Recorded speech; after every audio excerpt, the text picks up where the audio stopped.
ভাই আবার গোহারা হারলো তৃণমূল কংগ্রেস। বিজেপি যেন নতুন করে জন্ম নিয়েছে, নতুন দল মনে হচ্ছে বাংলায়, একদম ঝাঁচকচকে দল, জিতেই চলেছে। মমতা বন্দ্যোপাধ্যায় নন্দীগ্রামে হেরেছিলেন, তারপর মমতা বন্দ্যোপাধ্যায় বলেছিলেন শুভেন্দু নাকি চালাকি করে জিতেছে, তাহলে আমরা ধরে নেব এবার ভোট হলে মমতাই জিতবেন নন্দীগ্রামে। কিন্তু না, ভোট হলে শুভেন্দু অধিকারী জিতবেন, নন্দীগ্রামে তৃণমূল হারবে, বিজেপিই জিতবে। কারণ নন্দীগ্রামের কালীচরণপুর কৃষি উন্নয়ন সমবায় সমিতির নির্বাচন হলো, সেখানে 12টি আসন রয়েছে। ভাই 12টি আসনের মধ্যে 12টিতেই তৃণমূল কংগ্রেস হেরেছে। গোল্লা, এটা ভাবা যায়? এটা কিন্তু ভাবা যায় না।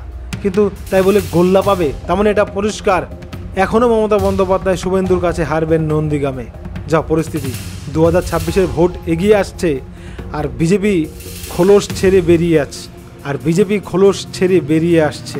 ভাই 26-এর ভোট অত সহজ হবে না।